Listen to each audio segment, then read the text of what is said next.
I was sickened. I was sickened by the standing ovation. I felt like Hollywood is just spineless, en masse. And it really felt like, oh, this is a really clear indication that we're not the cool club anymore. A saint, that I am a work in progress, but I will not be held hostage by my past. You trusted these people. You watched their movies, followed their lives, believed every word they said. One is Hollywood's golden boy. One is the world's richest man. One is a supermodel. But here's the thing, Epstein didn't just have an island. He had a guest list. And every single one of them has a very serious problem. Their name is on it. Now ask yourself, what were they really doing when the cameras turned off? Jeffrey Epstein's contact list boasted some big names in Hollywood. Alec Baldwin, Mick Jagger, and Michael Jackson, just some of the high-profile people uncovered in newly released documents from the Justice Department. Actually, I could fly back early on the 3rd. We will be in St. Bart's. We should head to your island on the 2nd. Yeah. That's from Elon Musk. These people didn't share a film set, but they all ended up connected in the same story. A story that goes through Epstein's conviction in Florida in 2008, his early release in 2009, his arrest again in 2019, and the hundreds of pages the Department of Justice eventually made public. Those pages were full of emails, guest lists, and FBI tips, and celebrity names were all over them. Tonight is not about confirming every rumor out there. It's about taking what we actually know, the convictions, the emails, the court records, and holding them up against the people Hollywood has spent years telling you to admire. And it's also about the comedians who saw through all of it long before the rest of us even had access to the documents. Here's the first thing you need to understand. Jim Carrey and Ricky Gervais didn't suddenly turn against Hollywood because of one bad night at an awards show. These two have been paying attention for years. In 2022, when Will Smith walked up on stage at the Oscars and slapped Chris Rock, Hollywood did exactly what it always does. It made the situation seem complicated, gave Will Smith a standing ovation, and acted like the whole thing could just be forgotten.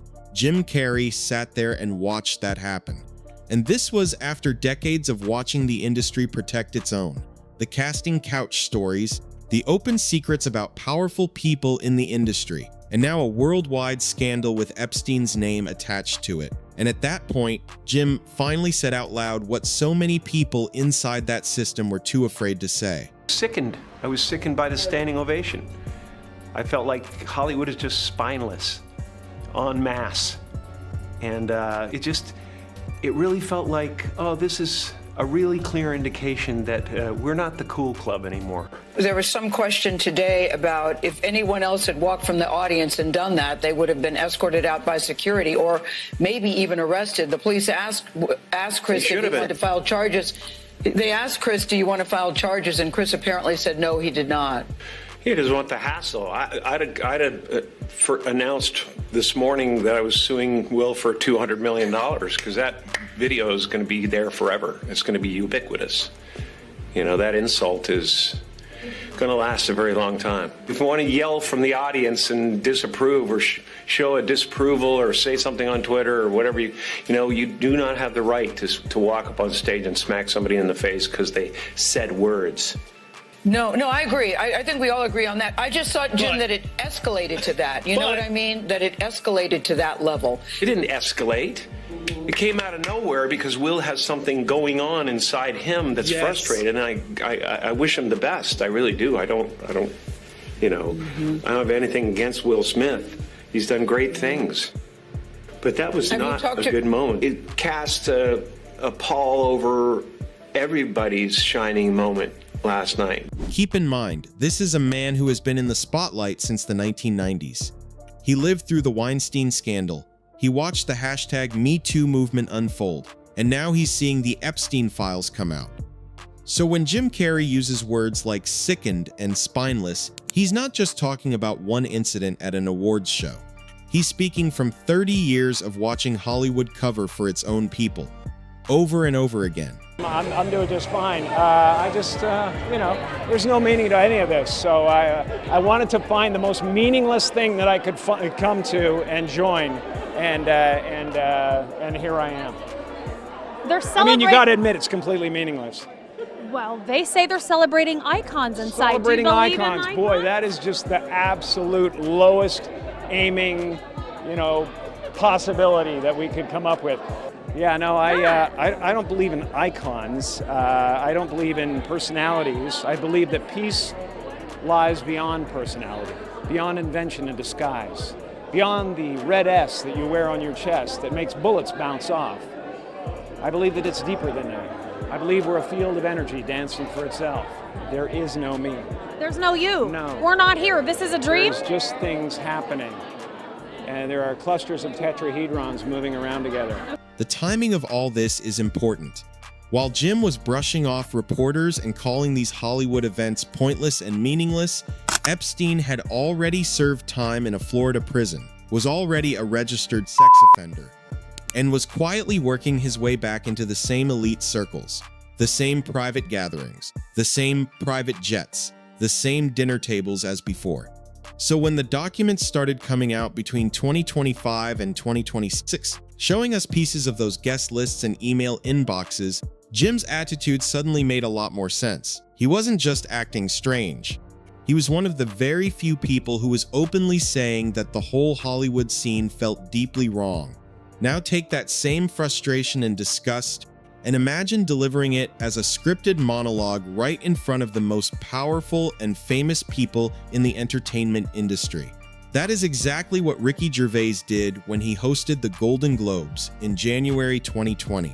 Most of you spent less time in school than Greta Thunberg. So, if you win, right, come up, accept your little award, thank your agent and your God, and fuck off, okay? So, it's already 3 hours long. Obviously didn't kill himself, just like Jeffrey Epstein. Shut up. I know he's your friend, but I don't care. Ricky wasn't just making jokes for the sake of it. He was standing in that room knowing full well that Epstein had already been convicted. The flight logs were already out there. The world had already seen the pictures of that island and that townhouse. And Ricky was looking directly at a room full of people who had flown on those private jets, visited those properties, and sat in those meetings. His message was simple. You have lost the right to lecture anyone, and here's what makes it hit even harder today. When the latest batch of documents came out, and we saw just how many celebrities, models, and billionaires were still connected to Epstein, even after his 2008 conviction, Ricky's jokes stopped being just jokes. They became a record of all the years that everyone in that room chose to look the other way. So from this point forward, we are going to take the names that people have been talking about for years. Naomi Campbell, Blake Lively, Elon Musk, Tom Hanks, and others, and we are going to put them side by side with the actual timeline. The convictions, the emails, the tips, and the carefully prepared public statements. And we are going to start with the supermodel, whose name appears in those files over 200 times. Epstein's Black Book of Contacts, arguably now one of the most infamous contact books in the world, contain many names, but only a few names are circled. Naomi Campbell, Janice Dixon, and Chris Royer also appear in this Black Book. She is also intimately connected to one of the few untouchable figures around Epstein, Flavio Briatore, who Naomi Campbell basically dated for quite a while. And I think it's very convenient that she ended up having this relationship with this man who also had yachts and allowed her to have birthdays on these yachts. Here is what the documents actually reveal. Naomi first crossed paths with Epstein in 2001 at her own birthday party in Saint-Tropez, where he showed up as a guest of her then-boyfriend, billionaire Flavio Briatore. Over the following years, she continued inviting Epstein to high-profile events. Victims later told investigators that they encountered Naomi at Epstein's homes and on his island, and that Epstein actually used her name to lure teenage girls with promises of a modeling career. And when you understand that many of those glamorous events were essentially being used as hunting grounds by a predator, Jim Carrey's contempt for the whole red carpet world starts to make a lot more sense. Yes, I knew him. I was introduced to him on my 31st birthday by my ex-boyfriend Flavio. He was always front and center at Victoria's Secret shows. Did you suspect what he was doing? No. And what he's done is indefensible. And when I heard of what he'd done, it sickened me to my stomach, just like everybody else. Because I've had my fair share of sexual predators, and thank God that I had good people around me that protected me from this. I mean, right now I stand with the victims. Here's the part that most people tend to overlook. Epstein was convicted in Florida in 2008 and officially placed on the sex offender registry. But the newly released documents show that his connection with Naomi did not simply stop there. He was still showing up at her high-profile events, still moving in her circle, and his name was still appearing in emails and call sheets years after that conviction. Her team claims she only learned the full truth in 2019 and cut ties with him after that.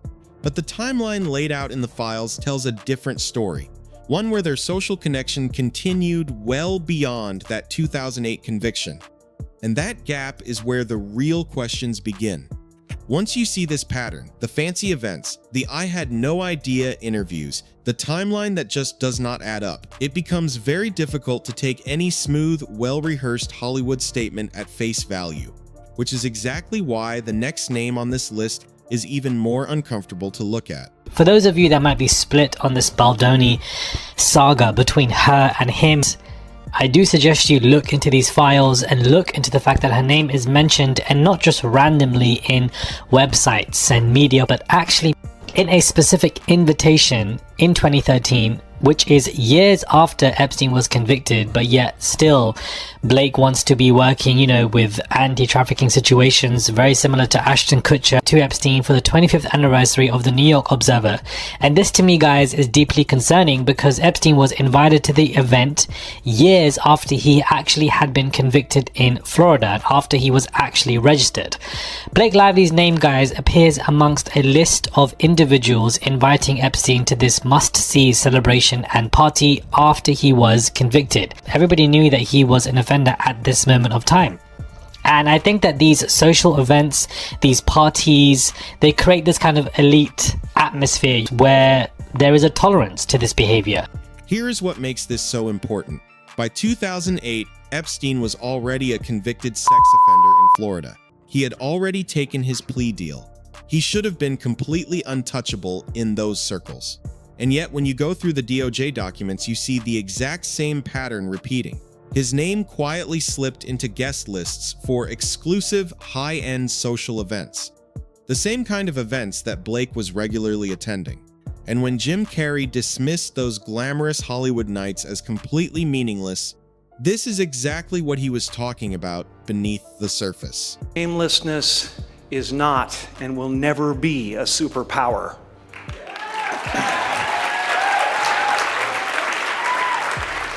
It is the mark of a villain. Kidnapping children is not what great nations do. And this is not just about one person. One of the most revealing moments in Blake's story did not happen on a private jet or some island.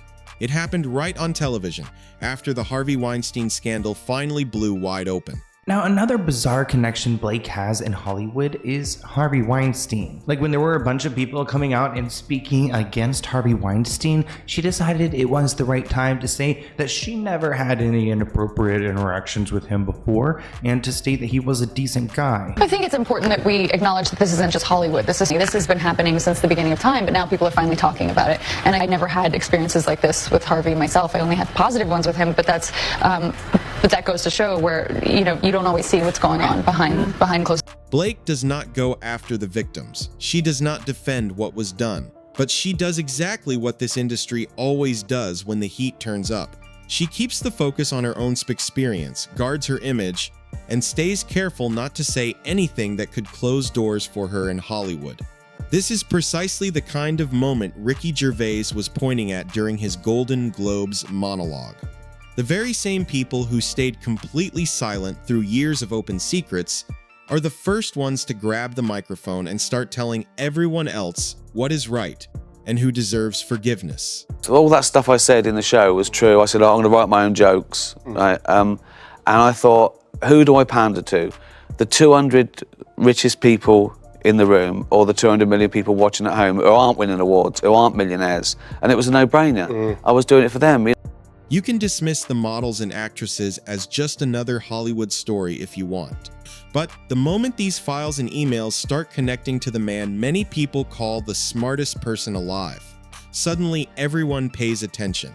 That name is Elon Musk, the world's richest man. He has always denied having any close relationship with Jeffrey Epstein. But the records show they exchanged multiple emails discussing a potential visit by Musk to Epstein's private island in the Caribbean. And in one of those emails, Musk actually wrote, "What day-night will be the wildest party on your island?" Musk has since responded to these allegations directly on X, writing, "No one pushed harder than me to have the Epstein files released, and I'm glad that has finally happened. I had very little correspondence with Epstein and declined repeated invitations to go to his island or fly on his Lolita Express, but was well aware that some email correspondence with him could be misinterpreted and used by detractors to smear my name. I don't care about that. But what I do care about is that we at least attempt to prosecute those who committed serious crimes with Epstein, especially regarding heinous exploitation of underage girls." Actually, I could fly back early on the 3rd. We will be in St. Bart's. We should head to your island on the 2nd.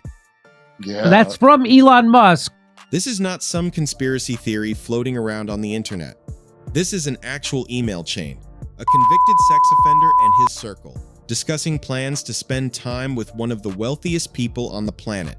And the person whose reaction cuts the deepest here is not some YouTuber or online commentator. His daughter, here's Elon Musk's trans daughter, kind of outs him. She posted this on Threads. I'm going to speak directly instead of being vague and cryptic. I can confirm we were in St. Bart's at the time specified in the emails, and therefore I believe they are authentic.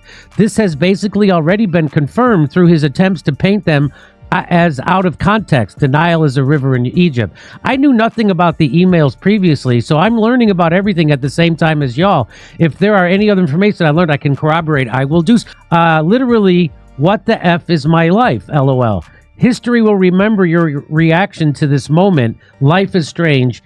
There was this boat ride from St. Vincent to St. Bart's. I remember from when I was little. We used to visit around the holidays. I remember the sea being so rough at night. When your own child publicly stands against you and sides with your critics, every uncomfortable detail in those files stops feeling like a smear campaign and starts feeling like a serious red flag. And if seeing a billionaire's name in these documents already shook your trust, the next name hits on a completely different level. Because this person was never presented to you as a tech genius or a fashion icon. He was presented as the most trustworthy, wholesome figure Hollywood had ever produced. America's dad. I think there was knowledge amongst a certain group of people, mostly who did business with Harvey Weinstein. There are countless women who understood that that's what happened, and there were countless many people who said, well, that's just Harvey being Harvey. The idea of the casting couch that existed in Hollywood is the part of both myth and concrete reality. The idea that there are sexual predators in power, not just in Hollywood, I think in all across any place there's a boss with underlings in any corporation or any industry, you have a type of sexual politics that goes on that can slide in between appropriate ethics and decorum to, inappropriate behavior to the point of harassment and sexual predatory behavior. He is not wrong about any of that. The casting couch has existed in Hollywood for as long as Hollywood itself has existed. Coming from any other person, that would just be an honest and straightforward observation. But coming from the man that the entire industry holds up as its moral standard, those same words land very differently, especially once you find out that his name shows up in an FBI tip connected to Epstein's network. The larger question is there a culture of complicity in Hollywood where women are afraid to speak up because they'll be blacklisted, men are afraid to speak up because either they're out of the same fear or they just think, well, this is the way the system works. Complicity is also it's complicity. The people who know, well, look, this is how we do business, and that's what it's got to be done. I'm sorry it's like that. So beware. That's also present without a doubt, but it does not carry the day. There's also people that were afraid to speak out, who were victims, that did not go forward, that signed, negotiated settlement deals of which a non-disclosure agreement was part and parcel to it. Dam has burst here in a big way. And it is not just the halls of places like Harvey Weinstein's office where this was standard operating procedure. It's also happening in every other corner of not just my industry, but yours and throughout all of America. On the surface, he's doing the right thing, naming the problem, sounding thoughtful, sounding angry. But tucked inside the DOJ dump is a victim tip sent to federal prosecutors that mentions Tom Hanks in the same breath as Epstein's network. It's not a conviction, it's one entry on a long list of hotline reports. But for people who already don't trust this system, America's dad being on any line of that list is enough. Does any of this count as solid proof? No. The official record is still just one tip and no charges filed. But in the same way that Naomi's party guest lists and Blake's event appearances look completely different once you factor in Epstein's conviction, Tom's calm and thoughtful speeches about predatory behavior start to feel less like the words of a concerned public figure and more like someone who understands just how close that fire can get to everyone involved. So now you have seen how the jokes, the interviews, and the actual documents all begin connecting in ways that are just too specific to brush aside. If this is what things look like for the ones Hollywood painted as the good guys, what does that tell us about the names that have not appeared on any list yet?